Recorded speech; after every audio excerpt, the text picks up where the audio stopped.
Naku po, hindi kami makadaan eh. Tara, convoy tayo. May nasirang truck dito sa dadaanan namin. So, magsi-seminar kami ngayon ng 8 o'clock. Si Sis Claire, baka papasok. Hindi kami makadaan. Ano mo kasi si Claire, sis? Baka siya ang guide natin. Kasi, hindi namin to alam. Naiikot kami, ikot daw kami sa gate. Hindi naman namin alam, hindi naman kami taga rito. So, yan, may nakaharang na sirang truck. Saan kami dadaan? Gusto ko malilate na kami. Good morning! Andito na naman kami ngayon sa aming Katekista Formation. This time, andito kami ngayon sa chapel ng Kanatuan. Dito sa kasi ginagamit yung simbahan na pinagtatrainingan namin. Ito yung parang parang another community. So, ayan yung altar. Ito yung altar. Ito rin kami dati nag-training noon. No Holy Trinity. So, ito na. Mag-vlog muna tayo habang di pa nag-start. Habang di pa nag-start, magpa-vlog muna tayo.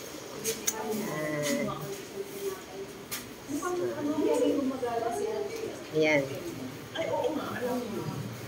Ito po ang aking outfit for the video. Ayan, nagsalpi-salpi muna ako kasi hindi pa nagsimula. Ito sa harapan ng altar.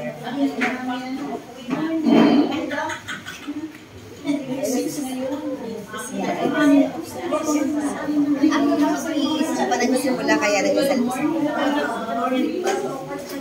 Hindi na sila. To present full-time catechist. Yun break time na namin ngayon. Quarter to 10 a.m. Mag-break time muna kami. Ay, sis Claire. Ay, sis Claire. Naka-lipstick na siya. Nag-lipstick siya. So, break time kami ngayon. Selena. Hello. Break time po kami ngayon. Hindi kasi ako nag-lipstick at nahihilig. Oo. Grabe, ang ganda ng namin ngayon. Ang topic. Yes. Grabe, nadagdagan naman ang aking mga knowledge. Ang ating knowledge. Di ba, sis? Ang ganda ng topic natin ngayon, no? Pa-excite ng pa-excite. Ang aming topic. So, later, mag-merienda lang. Nakatuwa. Ay, pakita ko pala sa inyo yung mga kasama ko. Ayan. Muna kami. Magbe-break time muna. Ayan. Yung altar namin. Yung iba mga kasama namin.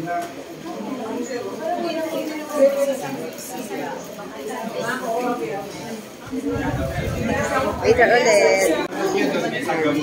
Merienda time kami dito sa simbahan. Nasa labas sila. Uy, ang ganda ng banderitas. Kitang Kiko.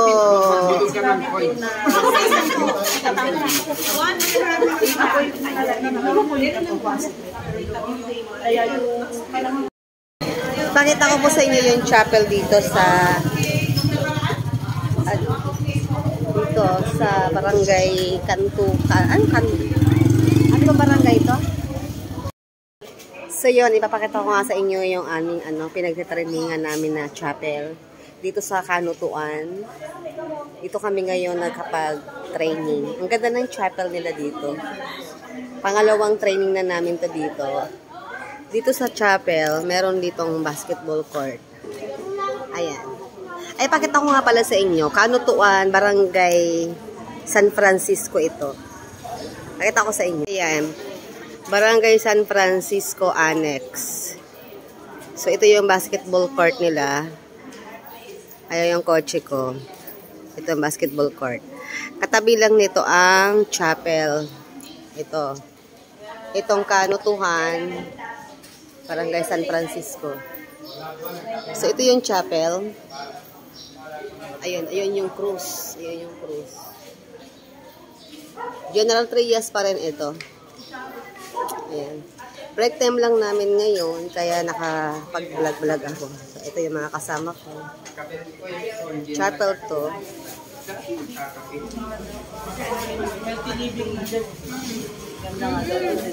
Chapel to branch ng ano, ng ay dito, ng Mother Mary Savior. Yan, mga nag-merienda. Yan, this is Claire. Hello. Hello. Tapos dito tayo sa dadaan sa kabilang door. Tapos ayan yung paligid nito. Ayan yung bahay. Ay, yung classmate na iwan. Ay, parang late ka. Ah, oo nga. Ayan. So, ito pala yung barangay, ano. Ito yung taas ng chapel. Hindi ko alam kung barangay hall yata ito. Ayan siya, oh. So, pasok na tayo sa loob. Dito pala tayo dadaan. Dito pala tayo dadaan. Ayan.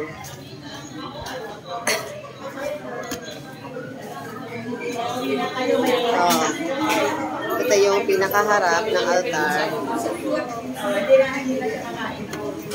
Ayan. So, ganito kalaki ang altar dito.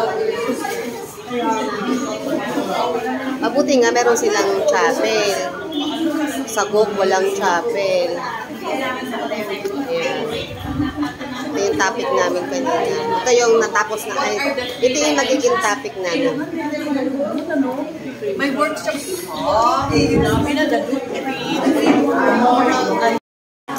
Sige, balik. Back to lesson na kami. Back to Sources of capital. back to study na. Ayan. Nagtali ako ng buhok. Para akong wala pa.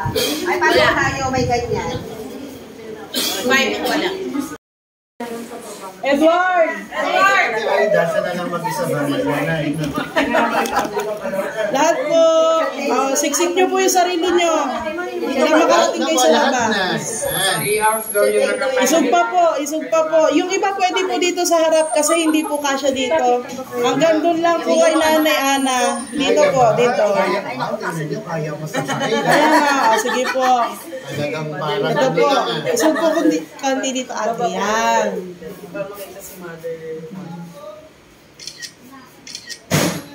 Tapa po. Okay na. Siya pa.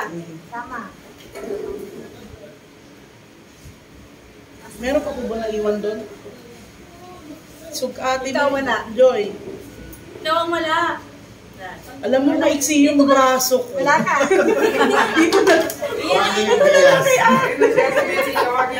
ito na lang po. Yan, one. Ito na lang, may pindutin to. One. 1, 2, 3. 1, 2, 3. Di ako kasama. Ay, Timer po. Dito ka na, Abel. ay, timer po natin. Ayan mga taga Mary, ano? Mary Mother of the Savior. Mary Mother of Savior. Mga lingkod ng Mary Mother of Savior. Kung saan kami nag-performation. Ayan ang ating mga lingkod doon. Ay, iilan pala ako. Very good. Tuturuan kami. Very good. Ayan. Pero pag maling-mali naman, huwag naman very good. Kahit good na lang. O kaya pwede bang may tumulong sa kanya na, kasi minsan sumasablay talaga yung sagot.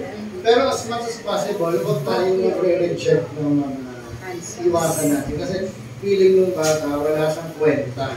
Pagka gano'n, nakakabawa ng self-esteem. Kaya kung nasabihin natin minsan, sino ba yung merong mas idagdag na gustong sagot sa sinabi niya? So sabi niya, pag sinabi niyang pamilya, sulat mo na agad. Pamilya. Ano ba ang pamilya? At sino ba ang bumubuo sa...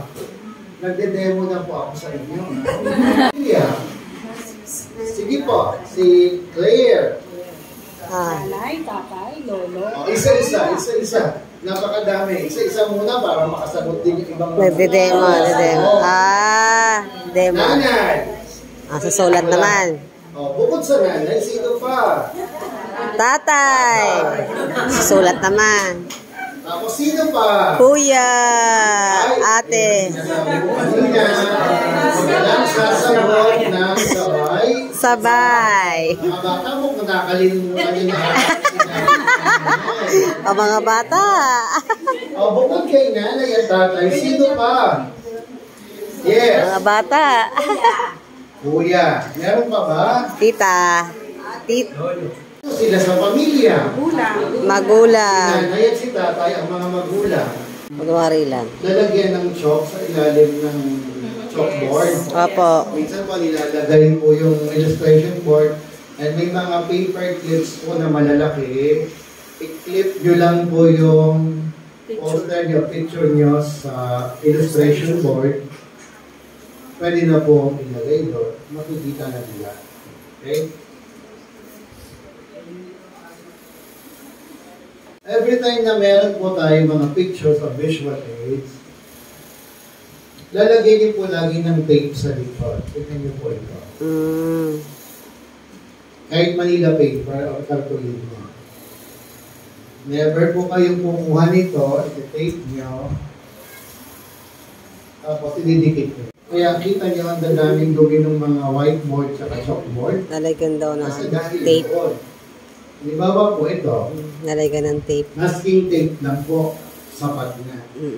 Kaya po pag dinikit nyo to, excuse muna sa mga anghel, no? Nalagyan mo na siya ng tape. Para Para sira. siya. Oo, nalagyan siya ng tape. Wala. Ganon, lalagyan mo na ng tape bago lagyan din. Ayan ang easel. O malalaki na. Nakikita niyo po sa mall, pag may mga promo sila o mga yung poster nila, nakalagay sa isang easel. Easel. Ayun. Yung beses nagputos ako sa katisa namin bago. Kailangan pala. Pakikuha mo yung easel kasi iba ilalagay na. Ang taga, hindi mo mabalik. Yung pala hindi naintindihan kung ano easel. Sana tinanong mo ako. Akala ko alam mo na eh, kaya mahirap laging nag-a-assume eh. Easel. Kaya yung parang pag nag-paint ka, sabi ko tapos, meron nila yung canvas mo. Sa totoo lang. Sa yung totoo parang lang. easel. Merong ganyan yung anak kong panganay. Hindi ko alam kung ano yun. Yung walang naintindihan. Sa songs na kung saan nagpa-photocopy, parang nabili ng Colgate, yung daw close up. Parang ganun po yung Xerox, no? Brand po yun eh. Kaya po ginagamit mo sa lita, photocopy. No? Magpa-photocopy ko yung mga lyrics, bigyan nyo yung sulat nyo sa cartolina o Manila paper. Mabasa nyo muna yung lyrics. At sana po, related doon sa topic. Yung iba magpapakanta lang eh. Mema lang eh. Wala namang kaugnayan doon sa CBF, sa topic na tinuturo natin. Okay? So yun, sa lyrics po. And then, listen, tono. Ano ba ang tono? Pwede kayong mag-live, kung kayo yung magandang boses. Ang dami ngayon, mag-bluetooth, etc. Ano bang gusto nyo gawin sa may laptop. Sa traditional pa rin po. No, dapat alam. Kasi ito yung basic. Maganda rin kung may pagkakataon, may mga gamit naman, sige. Kung wala, hindi ka na magtuturo. Ay, naka-PowerPoint kasi ako eh. So, hindi ako pwede magturo ng hindi PowerPoint. Paano yun? Wala nang catechesis. Ano yan? Auxiliary na lang tayo.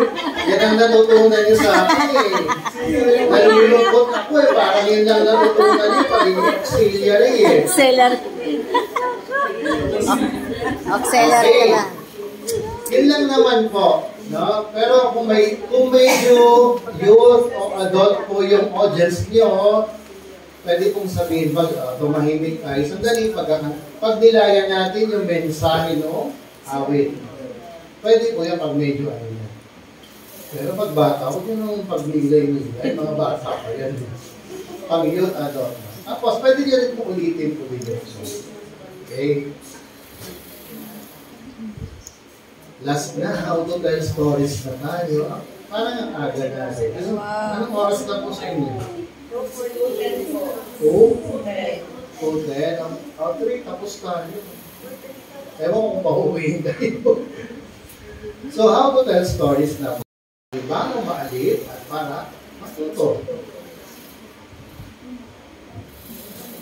Ano yung history ng storytelling? Exchange of experiences among the first human. Kahit di naman first humans, kahit ngayon, tayo mismo, mga tao ngayon. Ano karanasan niya, karanasan mo, nag-usap kayo, kwento na yun. Minsan nga, ang hirap pag tayo mga Pinoy, pag nanood ng sine, magkasama tayo. Paglabas ng sinihan, Kwentuhan pa rin. At nag-aaway, nagtatalo pa kayo, ha? Isa pinanood nyo, ganun tayo na? Tayo mga Pinoy talaga, iba. Ha? Saan po nagsimula rin ang mga stories? No? Yung tinatawag na sun myth. Kaugnay rin ito, yung meditation on the Hirapan ako sa akin sa madaling unawain, hanggat maaari, words that rhyme. Pwede rin po tayong words or sentences that are repeated, kaya nakalagay. Use chalkboard or whiteboard. May tinatawag po tayong chalk talk. Ito po yung while you are telling a story or may tinuturo po kayong kahit ano, nag-drawing kayo. May professor ako sa Lasal, ang husay. No? May in-explain siya. Tapos drawing siya ng drawing habang nagsasalita at nagtuturo. Gift din yun. Ang tawag mo doon, chalk talk. Chalk talk. So yung nagdodrawing po siya habang nag-explain siya ng lesson. Oh. Alam mo na, mga pop-up books. No? So pwede rin po yan gamitin. So ang dami palang pwedeng gamitin. Hindi ba? Para hindi maging boring yung story Telling. Ilan lang po yan sa mga techniques. May question po kayo? Wala. Picture mo na. Bye-bye! Pauwi na! Pauwi na kami! Yan! Pauwi na kami! Asa kaya ko dito? Kakagulo? Picture taking daw muna. Sige, habang wala pa yung gahanap ng picture. Vlog ko lang. Picture para makita ang cellphone. Naka-video muna. Video. Uy, nagkakagulo na.